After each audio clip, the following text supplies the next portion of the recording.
Kita akan melanjutkan pembahasan minggu lalu, ya. Minggu lalu itu judulnya Misteri yang Terbuka. Ya. Sekarang judulnya Tersembunyi bagi si bijak. Minggu lalu sudah dijelaskan, tersembunyi bagi si bijak dan si pandai itu bukan dalam arti bijak dan pandai secara ilmiah, secara rasional, secara matematis gitu ya. Bukan. Saat itu dikatakan seseorang itu bijak atau pandai jika dia paham agama. Dalam hal ini konteksnya Yahudi berarti si bijak dan si pandai dalam arti paham hukum Taurat, paham liturgi, ritual, paham segala macam tradisi Yudaisme itu. Ya, jadi ini tidak bicara tentang orang yang IQ-nya 160 lebih, bukan. Tidak bicara tentang orang pinter dalam hal yang lain ya, karena di zaman itu belum ada, ilmu-ilmu itu belum ada. Yang ada cuma ilmu agama gitu ya. Bapak Ibu, kita akan membaca Lukas 10 ayat 25 sampai dengan 37. Ya ini penting Bapak Ibu, karena banyak orang salah memahami ayat-ayat ini. Ya, kita akan baca. Silakan. Lukas 10 ayat 25 sampai 37. Pada suatu kali berdirilah seorang ahli Taurat untuk mencobai Yesus. Katanya, "Guru, apa yang harus kuperbuat untuk memperoleh hidup yang kekal?" Jawab Yesus kepadanya, "Apa yang tertulis dalam hukum Taurat? Apa yang kau baca di sana?" Jawab orang itu, "Kasihilah Tuhan Allahmu dengan segenap hatimu dan dengan segenap jiwamu dan dengan segenap kekuatanmu dan dengan segenap akal budimu. Dan kasihilah sesamamu manusia seperti dirimu sendiri." Kata Yesus kepadanya, "Jawabmu itu benar, perbuatlah demikian maka engkau akan hidup." Tetapi untuk membenarkan dirinya, orang itu berkata kepada Yesus, "Dan siapakah sesamaku manusia?" Jawab Yesus, "Adalah seorang yang turun dari Yerusalem ke Yeriko. Ia jatuh ke tangan penyamun-penyamun yang bukan saja merampoknya habis-habisan, tetapi yang juga memukulnya dan yang sesudah itu pergi meninggalkannya setengah mati. Kebetulan ada seorang imam turun melalui jalan itu. Ia melihat orang itu, tetapi ia melewatinya dari seberang jalan. Demikian juga seorang Lewi datang ke tempat itu. Ketika ia melihat orang itu, ia melewatinya dari seberang jalan. Lalu datang seorang Samaria yang sedang dalam perjalanan ke tempat itu, dan ketika ia melihat orang itu, tergeraklah hatinya oleh belas kasihan. Ia pergi kepadanya lalu membalut luka-lukanya. Sesudah ia menyiraminya dengan minyak dan anggur. Kemudian ia menaikkan orang itu ke atas keledai tunggangannya sendiri, lalu membawanya ke tempat penginapan dan merawatnya. Keesokan harinya, ia menyerahkan 2 dinar kepada pemilik penginapan itu. Katanya, "Rawatlah dia, dan jika kau belanjakan lebih dari ini, aku akan menggantinya waktu aku kembali." Siapakah di antara ketiga orang ini menurut pendapatmu adalah sesama manusia dari orang yang jatuh ke tangan penyamun itu? Jawab orang itu, "Orang yang telah menunjukkan belas kasihan kepadanya." Kata Yesus kepadanya, "Pergilah dan perbuatlah demikian." Ya, terima kasih. Bapak Ibu, seorang ahli Taurat bertanya kepada Yesus, "Guru, Rabi, apa yang harus kuperbuat untuk memperoleh hidup yang kekal?" Bapak Ibu, hidup kekal, bahasa aslinya Zoe Aionios. Zoe Aionios. Ini berarti kualitas hidup yang berasal dari Allah dan berada dalam relasi dengan perjanjiannya, perjanjian dengan Allah. Ya. Bapak Ibu, perlu dipahami, hidup kekal gitu ya, aionios, tidak sama dengan sekedar tak berujung. Aionios adalah bentuk hidup berkualitas ilahi. Hidup berkualitas gitu ya. Bukan sekedar hidup biologis yang diperpanjang. Ingat ya Bapak Ibu, ini bukan hidup kekal di sorga. Karena saat itu konsep hidup kekal di sorga itu masih perdebatan. Belum ada orang yang panjang umur hidup selamanya atau mati bangkit, belum ada. Ya. Hidup berkualitas ilahi berarti hidup dekat dengan Allah. Hidup dalam keadilan, hidup dalam belas kasihan, hidup dalam ketaatan. Konsepnya seperti itu. Bukan hidup panjang umur dalam arti tak terbatas atau mati kemudian dibangkitkan. Konsep itu masih perdebatan. Ya, bahkan Bapak Ibu, di perjanjian lama, di perjanjian lama di kitab Taurat, hampir tidak pernah menyebutkan hidup kekal. Dalam arti hidup di sorga secara eksplisit. Tidak ada. Orang Yahudi tidak percaya hidup di sorga Bapak Ibu. Orang Yahudi itu percaya hidup di bumi ini. Orang Yahudi tidak percaya sorga. Bahkan seandainya mereka dibangkitkan, mereka akan hidup di bumi ini. Bukan di langit dan bumi yang baru. Itu konsep mereka. Itu sebabnya orang Saduki tidak percaya kebangkitan tubuh. Karena memang konsep hidup di sorga itu tidak ada. Konsep itu kan sebetulnya serapan dari Zoroaster, serapan dari Persia. Dalam agama Yahudi asli tidak ada yang namanya sorga. Tidak ada. Konsep Yahudi asli ya.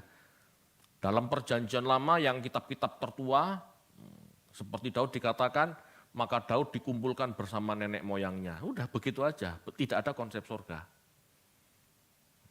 Lalu kebangkitan tubuh, itu juga tidak ada. Kebangkitan tubuh itu dalam tradisi Yahudi tidak ada. Setelah pembuangan baru muncul teologia itu. Ya. Jadi di masa Yesus ini hidup kekal dalam arti kebangkitan tubuh dan hidup selamanya di sorga itu masih kabur, masih perdebatan antara Saduki dan Farisi masih ribut. Farisi sendiri masing-masing berbeda. Ya. Jadi yang dimaksud pertanyaan ini bukan tentang itu. Bahkan seandainya tentang hidup kekal dalam arti hidup yang panjang, hidup berumur panjang, ya. Itu tidak pernah dijelaskan dengan gamblang. Tidak pernah. Ya. Semua masih konsep, semua masih pengharapan. Saat itu Bapak Ibu, pemikiran tentang hidup kekal dalam arti kebangkitan tubuh masih dalam perdebatan. Pemikiran hidup kekal dalam arti kebangkitan tubuh dan hidup di sorga muncul setelah orang Yahudi kembali dari pembuangan. Pemikiran ini tertulis dalam kitab-kitab yang muncul abad 3 sebelum Masehi. Ayub 42 ayat 17-18 Septuaginta, Daniel 12 ayat 2, 2 Makabe 7 ayat 9 dan 14 itu. Di lain ayat-ayat ini enggak ada tentang hidup kekal dalam arti dibangkitkan dan hidup di sorga selamanya itu enggak ada. Itu ajaran Kristen. Ya, ajarannya Tuhan Yesus itu. Tetapi sebelum ajaran Tuhan Yesus ini disampaikan, tidak ada pemikiran itu. Orang Yahudi itu materialis banget. Orang Yahudi itu ngertinya hidup ya di bumi ini. Bahkan seandainya ada kebangkitan tubuh seperti yang dikatakan Daniel, ya mereka akan hidup di bumi ini, bukan di sorga. Jadi hati-hati Bapak Ibu. Ya, konsep kekristenan dan Yudaisme berbeda. Begini, perhatikan gambar yang minggu lalu ini. Yesus hidup ini di masa Lukas 10 ya, kisah ini kan di Lukas 10, berarti hidup berarti narasi ini, kisah ini itu adalah cerita tahun 27 di mana Yesus hidup, ya, belum disalib, belum bangkit. Jadi Bapak Ibu, konsep tentang kebangkitan tubuh, konsep tentang hidup di sorga itu benar-benar kabur. Kita percaya kebangkitan tubuh, kita percaya sorga setelah Yesus bangkit dari kubur dan dia naik ke sorga, dia naik ke langit. Sorga itu kan langit. Nah inilah. Ini baru ada teologi kebangkitan.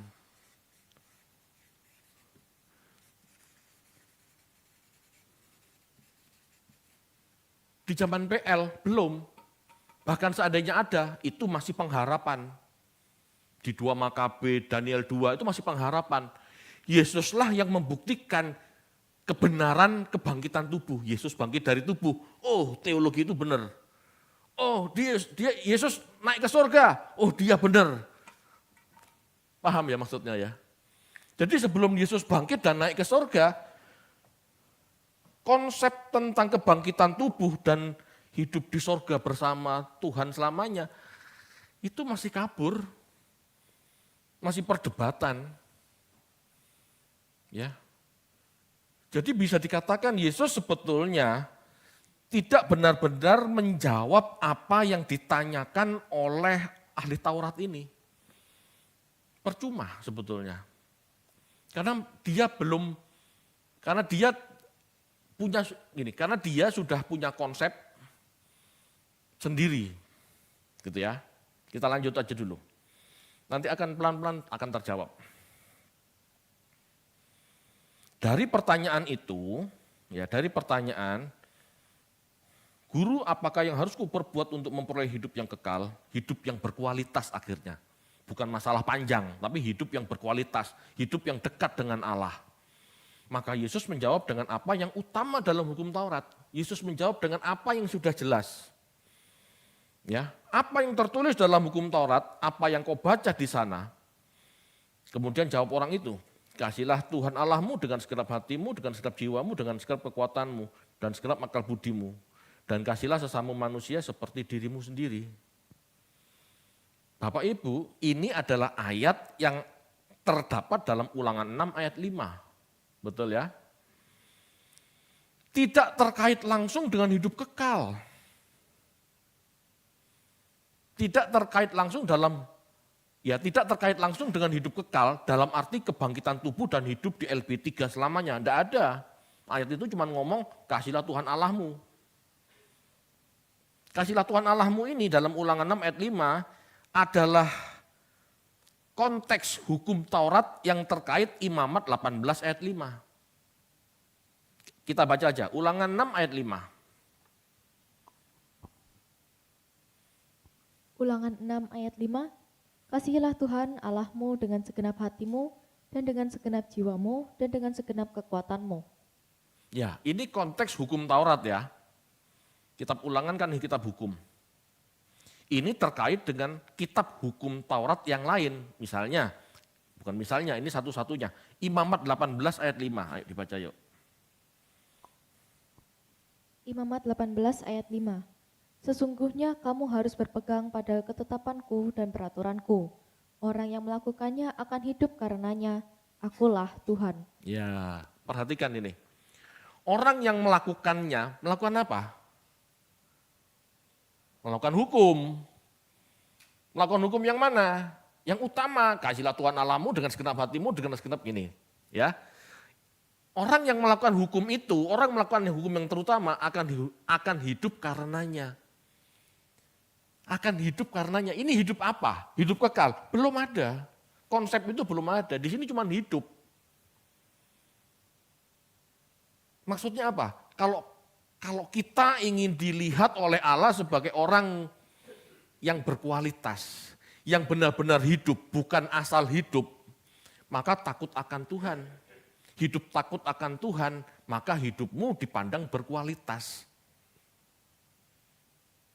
Maka akan panjang umurmu. Betul? Di Amsal kan dikatakan gitu, maka akan panjang umurmu. Diberkati Tuhan. tangan kirinya kekayaan. Betul? Di perjanjian lama kan begitu. Ini bukan tentang hukum, ini bukan tentang hidup kekal di Alkitab 3 loh, bukan loh. Hidup di bumi, panjang umur, diberkati Tuhan, tangan kirinya kekayaan. Itu sebetulnya, itu yang maksud hidup kekal, bukan tentang LB3. Orang Yahudi belum mengenal itu. Ya, itu nanti diajarkan Tuhan kepada murid-muridnya. Bapak Ibu, ya, inilah sebabnya Yesus hanya menjawab. Inilah sebabnya Yesus hanya menjawab. Jawabanmu benar. Perbuatlah demikian, maka engkau akan hidup. Tapi di ayat itu tidak dikatakan, bukan hidup kekal loh. Hanya hidup, zoe. Artinya hidup dengan berkualitas ilahi. Coba munculkan ayat itu. Ayat berapa? Ayat 28, silahkan. Ini pertanyaannya bagaimana aku dapat hidup kekal, hidup berkualitas. Kata Yesus kepadanya, jawabanmu itu benar, perbuatlah demikian. Maksudnya tuh jawaban yang benar apa? Kasihlah Tuhan Allahmu, kasihlah sesamamu, kan gitu ya. Perbuatlah demikian, maka engkau akan hidup. Bukan hidup kekal loh, maka engkau akan hidup. Karena hidup kekal yang dipahami Yesus itu sudah beda. Akan ada kebangkitan tubuh, akan ada hidup bersama Allah, hidup bersama Tuhan di kekekalan. Kenapa Yesus tidak menjelaskan kepada ahli Taurat itu Pak tentang hidup kebangkitan dan hidup di LB3? Masih perdebatan Bapak Ibu. Yesus gak mau berdebat. Yesus gak mau mengajar orang-orang, ya Yesus tidak mau mengajar orang-orang yang hanya suka mencobai, yang hanya suka cari keributan, gak suka. Yesus hanya menjawab secukupnya. Yesus hanya menjawab sesuai dengan apa yang mereka tahu. Ya. Kemudian untuk membenarkan dirinya, lihat ini, ciri-ciri orang ahli Taurat ini. Dia tanya itu hanya untuk membenarkan dirinya, dia nggak mau dianggap tidak mengasihi Tuhan dan tidak mengasihi sesama gitu ya. Dia ingin dianggap dirinya benar, dia ingin dibenarkan, cari pembenaran gitu. Kemudian untuk membenarkan dirinya, orang itu berkata kepada Yesus, dan siapakah sesamaku manusia? Barulah Tuhan Yesus menjawab dengan kisah orang Samaria yang baik hati. Ya, kita sudah tahu tadi dibaca. Singkatnya Yesus menjawab seperti ini singkatnya. Ya, singkatnya. Saya nggak akan cerita ulang tentang orang Lewi, imam, dan orang Samaria. Tetapi singkatnya dari apa yang dijelaskan Yesus tidak berkata begini. Sesama manusia adalah mereka yang bisa memandang orang lain tanpa membedakan suku, ras, agama, dan golongan. Serta memperlakukannya sama seperti dia ingin diperlakukan. Ini. Siapakah sesamaku manusia? Yesus memberi jawaban panjang dengan kisah orang Samaria yang baik hati. Tapi poinnya sebetulnya Yesus tidak menjawab begini kepada orang Yahudi ini, kepada orang Yahudi ahli Taurat ini. Sesamamu manusia, sesama kita manusia adalah orang yang bisa memandang orang lain tanpa membedakan suku, ras, agama, golongan, dan memperlakukannya sama seperti dia ingin diperlakukan. Golden rule. Kenapa Yesus jawab seperti ini? Karena dari kisah itu kelihatan orang Yahudi itu tidak suka dengan orang Samaria. Ya. Jawaban ini sesungguhnya menghujam jantung keyakinan orang Yahudi yang rasis. Mereka membenci dan merendahkan bangsa lain. Ya, termasuk orang Samaria yang dianggap sebagai ras campuran. Sesamamu manusia adalah orang Samaria. Karena orang Samaria itu menganggap orang yang terluka ini perlu dibantu sama seperti dia manusia yang perlu dibantu jika luka. Orang Yahudi tidak merasa seperti itu. Gitu ya. Jadi Bapak Ibu, Yesus hendak menjelaskan gitu ya. Kamu ingin hidup kekal, tapi memperlakukan sesama manusia saja nggak bisa. Kamu membeda-bedakan. Orang Yahudi begitu Bapak Ibu. Mereka merasa umat pilihan, anak Allah, mereka merasa lebih tinggi dari orang lain, dari bangsa lain. Itu sebabnya Yesus kasih perumpamaan, ada imam, ada orang Lewi, ini dua-dua ini jelas orang Yahudi ya, dan ada orang Samaria. Yang dikatakan Yesus sebagai sesama manusia, siapa? Orang Samaria. Kenapa? Karena orang yang tidak memperlakukan manusia sama seperti dirinya, ya sebetulnya dia bukan manusia. Dia tidak mengerti bagaimana jadi manusia.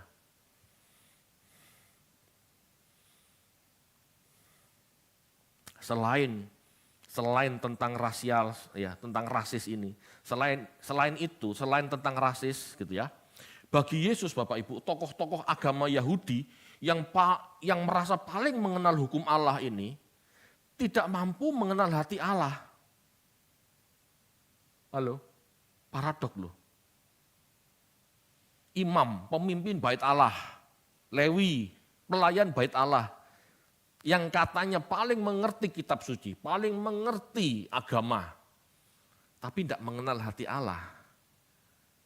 Dia gak menolong sesama manusia, dia gak membantu manusia. Paradok. Semakin beragama, semakin tidak mengenal manusia. Semakin tidak punya empati. Tapi itu kenyataan loh, lihat aja. Yang buat kerusuhan akhir-akhir ini di dunia ini. Itu ateis atau orang beragama? Yang bom bunuh diri siapa? Orang beragama. Yang bunuh-bunuh penggal-penggal siapa? Orang beragama. Agama apapun. Di abad pertengahan, yang bunuh-bunuh orang-orang di Spanyol, Inkuisisi, siapa? Orang Kristen. Mereka memaksa orang Islam jadi Kristen, mereka memaksa orang Yahudi jadi Kristen. Kalau enggak dibunuh. Itu. Bapak Ibu, imam adalah seorang pemimpin ibadah, betul ya? Imam adalah seorang pemimpin ibadah, pemimpin bait Allah.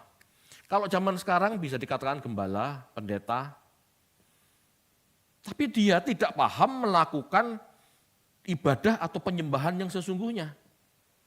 Seharusnya sebagai imam dia tahu apakah ibadah itu, apakah penyembahan itu.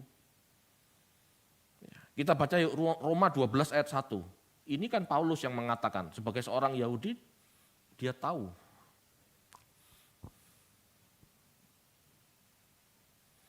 Roma 12 ayat 1, karena itu saudara-saudara, demikian kemurahan Allah aku menasihatkan kamu, supaya kamu mempersembahkan tubuhmu sebagai persembahan yang hidup, yang kudus dan yang berkenan kepada Allah. Itulah adalah ibadahmu yang sejati. Ya, persembahkan hidup, ya ibadah sejati adalah hidup yang kudus. Artinya terpisah dari gaya hidup dunia, termasuk egois kan. Harusnya dia menolong orang itu. Ya, yang disebut kudus adalah terpisah dari gaya hidup dunia dan bermanfaat, menjadi berkat bagi sesama. Ini imam Yahudi ini jalan terus, nggak mau menolong orang yang celaka itu. Dia tidak mengerti persembahan yang sejati. Lewi, seorang pelayan rumah Allah. Kalau zaman sekarang itu pelayan gereja, bisa full timer, bisa bukan full timer ya, mungkin WL, singer dan yang lain-lain. Juga tidak paham bagaimana melayani Allah dengan benar. Ngertinya cuma ritual. Bahayanya orang kalau ngerti beragama, kalau cuma ritual ya begini. Dia tidak mengerti bagaimana menyenangkan hati Allah. Kita baca yuk, Yakobus 1 ayat 26 sampai 27.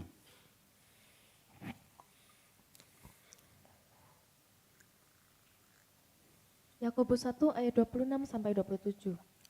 Jikalau ada seorang menganggap dirinya beribadah tetapi tidak mengekang lidahnya, ia menipu dirinya sendiri, maka sia-sialah ibadahnya.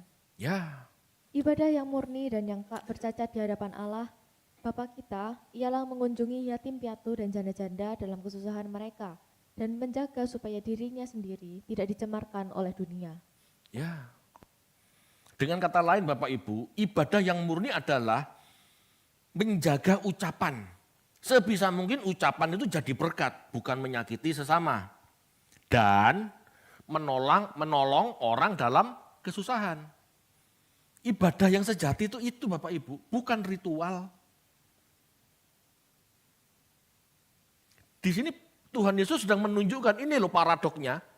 Semakin kamu jago dalam ritual, kamu lupa yang sebenarnya ibadah. Semakin terperinci, semakin ketat kamu ritual, kamu lupa memperlakukan sesamamu sebagai manusia. Fokusmu cuma ritual, lupa mengasihi. Ini loh Yesus mau ngomong ini loh maksudnya. Itu imam, itu Lewi. Sebetulnya mereka ngerti kehendak Allah. Tapi kenapa mereka nggak melakukan? Karena fokusnya bukan itu, fokusnya bukan mengasihi sesama, fokusnya cuma ritual. Berbahayanya orang beragama itu. Menjadi beragama itu baik, tetapi akan menjadi berbahaya jika fokus kita cuma ritual. Halo Bapak Ibu. Roma 12 ayat 1 dan Yakobus 1 ayat 26 sampai 27 itu sebetulnya kan sama. Ibadah yang sejati adalah hidup kudus. Pikirannya bersih, ucapannya memberkati, dan hidup bermanfaat, jadi berkat buat sesama dengan cara menolong orang susah. Itu ibadah yang sejati, bukan ritual.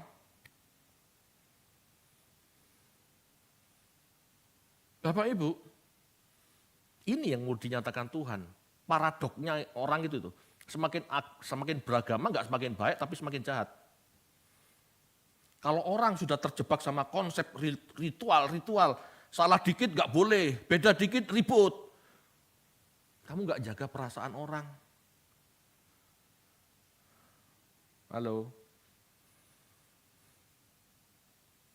Beda sedikit ribut, nggak cocok sedikit ribut. Kamu nggak jaga perasaan orang. Sebetulnya jaga perasaan orang, damai sejahtera, hidup rukun, itu yang utama dari sekedar ritual yang indah, yang baik. Hal seperti ini tersimpan Bapak Ibu bagi orang bijak. Bagi orang yang paling merasa ngerti beragama. Halo Bapak Ibu.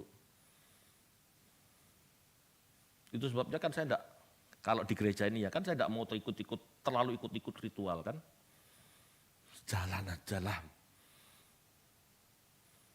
Mau lagu lambat semua silahkan, mau lagu cepat, lagu lambat silahkan, enggak pakai lagu juga enggak ada masalah. Yang penting bagaimana kita hidup sehari-hari 24 jam, bersih pikiran, jaga omongan, dan bantulah orang yang membutuhkan. Itu cukup. Kalau gitu kita tidak perlu ke gereja Pak. Ya perlu. Kita ke gereja ini perlunya belajar. Mendengar firman Tuhan dan membentuk hati yang baik. Itu. Liturgi begini, begitu, begini. Terserah wis. Gak usah ribut gara-gara itu. Ya, gak perlu ribut gara-gara itu. Ribut karena lagu. Ribut karena beda selera, yang satu kepingin ngejazz, yang satu kepingin ngerok, yang satu kepingin dangdutan, ribut. Kan tidak penting kayak begitu. Jagalah perasaan sesama kita, jangan sampai melukai hanya gara-gara beda selera. Itu lebih penting. Tetapi orang Samaria yang dianggap rendah malah bisa mengaplikasikan bagaimana hati Allah. Tuh. Penting bagi kita untuk tidak merasa paling bijak dan pandai, serta merasa paling paham kebenaran. Sikap hati seperti itu akan menutup kita dari pencerahan. Kalau sudah merasa pinter, sudah paling ngerti, sudah paling lurus, kita akan tertutup dari banyak pencerahan Bapak Ibu. Karena kita sudah merasa tahu. Bapak Ibu, teruslah merasa bodoh. Halo? Teruslah merasa bodoh, karena dengan demikian kita akan terus membuka hati untuk wawasan baru. Sebab setiap pencerahan harus kita dengar dulu, renungkan dulu, agar bisa kita kenakan. Tapi kalau sudah merasa pinter, dengar aja tidak mau, merenungkan aja tidak mau, sambil lalu. Omongannya arek cilik, gak usah dirungokno. Loh. Bapak Ibu, sesungguhnya pertanyaan ahli Taurat ini bukan mau belajar, tetapi menguji kecerdasan atau menguji hikmat Tuhan Yesus. Istilahnya dalam teologi ya, lawyer challenge. Munculkan Yem gambarnya Yem. Ya, lawyer challenge.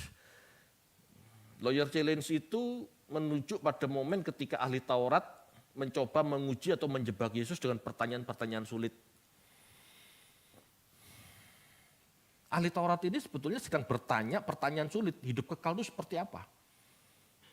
Karena ahli Taurat ini bisa jadi pernah mendengar Yesus mengajar tentang hidup kekal kepada murid-muridnya. Tetapi kepada ahli Taurat ini, Yesus tidak bicara apa adanya. Ya, cukup itu aja. Kamu menghargai manusia aja nggak bisa kok. Kamu menghargai sesama manusia aja nggak bisa. Ngapain juga aku harus menjelaskan hidup kekal? Itu maksudnya Yesus.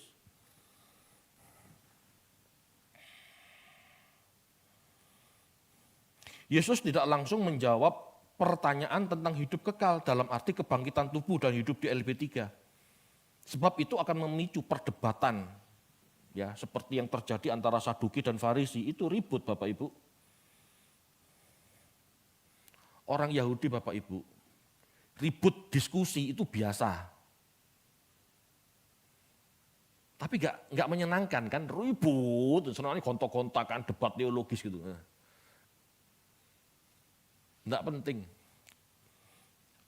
Bagi Yesus, orang Yahudi dengan keyakinan rasisnya, jauh dari kebangkitan, jauh dari hidup di sorga, jauh.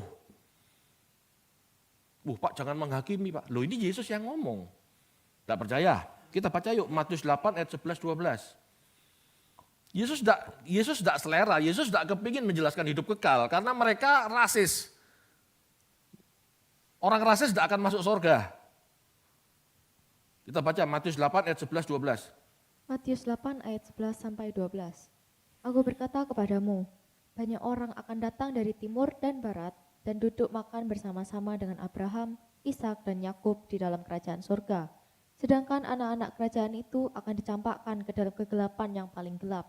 Di sanalah akan terdapat teratap dan kertak gigi. Jelas? Anak-anak kerajaan itu siapa? Orang Yahudi, orang yang mengerti firman Tuhan, tidak masuk surga malah. Kenapa? Ya karena dia punya premis sendiri. Dikasih tahu tidak bisa. Apalagi melakukan.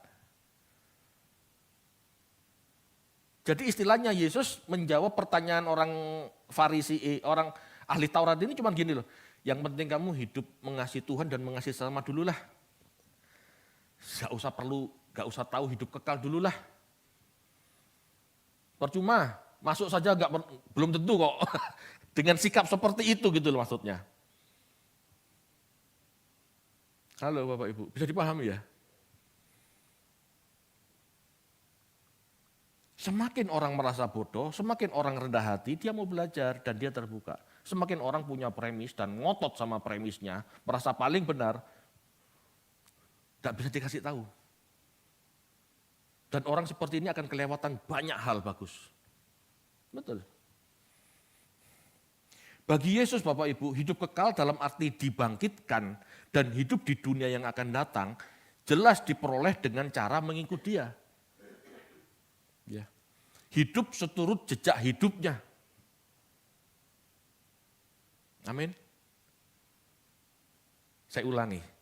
Bagi Yesus, hidup kekal dalam arti kebangkitan tubuh, hidup di dunia yang akan datang, itu jelas diperoleh dengan cara mengikuti Yesus. Hidup seturut jejak hidup Yesus. Kan gak mungkin kayak begini dijelaskan ke ahli Taurat yang punya konsep sendiri. Guru, bagaimana caranya supaya aku memperoleh hidup kekal? Percaya padaku, ikutlah aku. Wah, pusing langsung bisa debat. Karena orang ahli Taurat ini sudah punya premis. Sedangkan Yesus ngomong, ikutlah aku, ikutilah jejak hidupku. Itu berarti dia harus berguru pada Yesus. Padahal Yesus saat itu dianggap bidat, sesat, penghujat.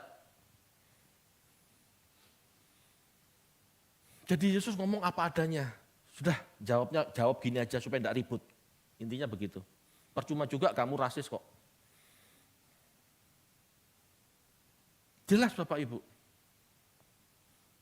Yesus pernah mengajarkan ini kepada orang muda kaya, betul? Matius 19 ayat 16 sampai 25. Mau dibaca enggak?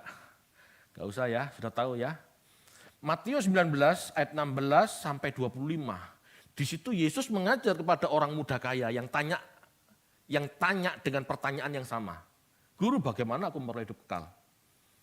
Yesus menjawab, kasihlah Tuhan Allahmu, hormatilah orang tuamu, berlakulah baik, bla bla bla. Betul ya? Itu kan Taurat juga. Sudah kulakukan semua guru. Apalagi yang harus kulakukan? Jual hartamu, bagikan ke orang miskin, ikutlah aku. Betul? Itu cara hidup kekal. Tidak mungkin Yesus menjawab jawaban yang kedua ini kepada ahli Taurat itu. Tidak mungkin. Kenapa? Tujuannya menjebak. Tujuannya ribut. Emangnya siapa kamu? Kok ikut kamu bisa hidup kekal? Pasti jawab begitu, pasti ribut. Ini orang muda kaya raya ini, itu tanya dengan tulus, tidak mau menjebak. Itu saja gak sanggup kok. Apalagi ahli Taurat yang sudah punya premis. Ya. Bapak Ibu, bagi Yesus cara hidup kekal, bagi Yesus cara mendapatkan hidup kekal adalah melepaskan segala keinginan dunia serta rela mengorbankan hidup bagi sesama. Betul? Itu caranya, itu jejak Yesus. Jejak Yesus itu. Melepaskan segala keinginan dunia serta rela mengorbankan hidup bagi sesama. Kenosis. Ya. Kenosis itulah merupakan ajaran yang Yesus ajarkan. Ini ajaran spesial. Ini bukan ajaran beragama loh. Meninggalkan keinginan dunia, rela mengorbankan hidup bagi sesama, itu ajaran Yesus. Bukan ajaran beragama. Ajaran agama tidak begitu. Kenosis merupakan ajaran Yesus yang spesial, yang membuat orang dapat hidup kekal. Ya, kok gitu Pak? Iya, Yesus pernah berkata, barang siapa melepaskan hidupnya, dia akan mendapatkan hidup. Betul? Ini maksudnya. Bapak Ibu, bukan sekedar membantu seperti orang Samaria. Itu ajaran agama pada umumnya. Orang Samaria membantu orang yang celaka itu umum dipahami agama manapun ya begitu. Tetapi ikut Yesus, siap kehilangan segalanya. Siap kehilangan hidupnya. Pak Era selalu ngomong, jangan sisakan, itu maksudnya. Jangan sisakan. Lah kalau cuma nolong orang kayak gitu, bayarin hotel, nanti kalau kurang aku akan datang tak bayarin lagi. Semua orang harusnya bisa. Semua orang beragama harusnya mampu melakukan itu. Tapi anehnya imam dan orang Lewi gak melakukan itu. Parah kan? Mereka hanya hidup fokusnya sama ritual. Tapi bagi orang yang ingin hidup kekal, tidak cukup cuma berbagi. Itu ajaran agama manapun mengajarkan seperti itu. Untuk orang yang ingin hidup kekal, mendapatkan hidup, ya harus kehilangan hidup. Harus kenosis, harus mengorbankan diri untuk sesamanya. Ya sesuai dengan yang Tuhan minta masing-masing. Bukan sakar PDW ya, tiba-tiba misalnya kayak David, tiba-tiba naik ke kayu salib, lah ngapain sekarang enggak ada salib kok. Apa yang Tuhan minta habis-habisan untuk aku harus siap.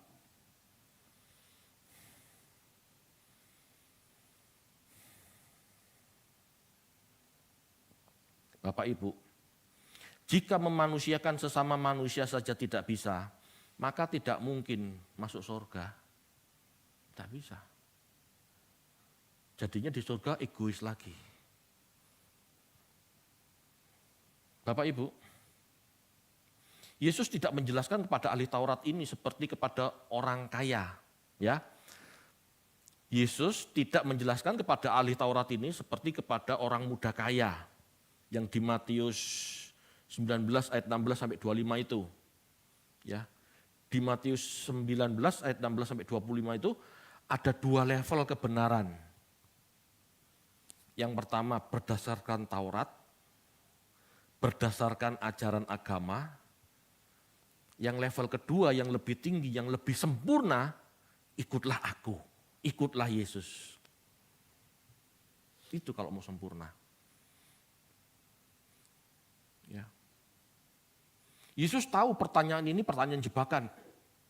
Tidak berguna menjelaskan sulit-sulit jika seseorang sudah punya premis. Ya, enggak perlu. Ujung-ujungnya debat.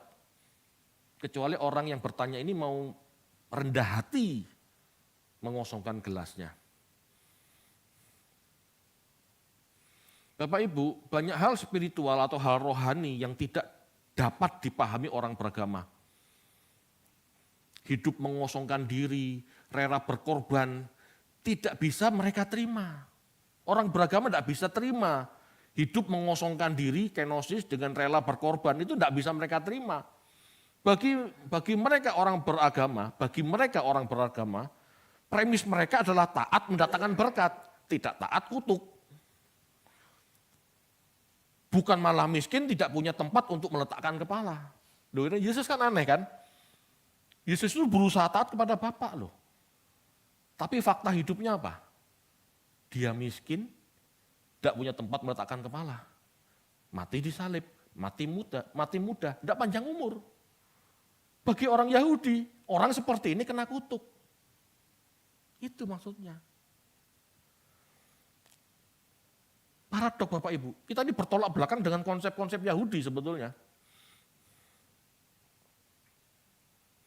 Bapak Ibu, barang siapa melepaskan hidup akan memperoleh hidup. Hikmat ini tersembunyi bagi si bijak dan si pandai. Tersembunyi bagi orang beragama. Tersembunyi bagi konsep-konsep agama. Ya. Gelas yang penuh tidak akan diisi, nanti tumpah dan sia-sia. Hanya gelas kosong yang bisa diisi. Mari kita belajar untuk mengosongkan gelas premis kita. Supaya kita mendapat banyak hal pencerahan, banyak hal baru yang dicerahkan. Mari kita belajar dengan ketulusan, meskipun mungkin akhirnya tidak cocok, ya silakan dibuang. Tetapi setidaknya jangan merasa punya terlebih dulu. Agar orang yang kita tanya bisa menjawab dengan tuntas. Orang kalau sudah merasa sok tahu, malas menjawab. Ya seperti ahli Taurat ini. Yesus tahu kan, ini kan ahli Taurat. Dia merasa banyak tahu. Pada saat dia menjawab seperti itu, Tuhan Yesus tahu, harusnya orang ini tahu. Maka dia akan jawab sebatas yang dia tahu. Kalau Yesus menjawab sesuatu yang tidak tahu, dia akan menjawab balik dan minteri istilahnya. Akhirnya berdebat, tidak penting lah, tidak usah lah. Bapak Ibu, ayo rendah hati. Jangan merasa jadi si pandai dan si bijak. Di dunia ini banyak konsep, banyak teologi, banyak kebenaran yang disampaikan. Ayo kita belajar. Rendah hati, menerima, supaya ada pencerahan-pencerahan baru. Tidak cocok dibuang, tidak apa-apa. Tetapi jangan merasa tahu dan paling benar dulu. Lah siapa tahu yang seharusnya kita dengar akhirnya benar. Nah itu. Amin Bapak Ibu. Sayang kan, tertutup. Dia tanya sama Yesus, harusnya Yesus bisa menjawab, tapi ini tertutup. Yesus tidak mau terbuka sama ahli Taurat ini. Karena Yesus tahu. Ya, di balik pertanyaan itu dia ingin dibenarkan, dia ingin merasa benar, dia ingin merasa hebat. Malas Yesus malas Yesus jawab orang seperti ini, malas. Yesus lebih terbuka kepada orang muda kaya, betul? Dia menjawab sampai tuntas, kalau engkau ingin sempurna, ikutlah aku. Meskipun pada akhirnya dia nggak sanggup, ya tidak ada masalah, tapi setidaknya dia tahu kebenaran itu. Ada yang lebih baik dari hukum Taurat. Amin.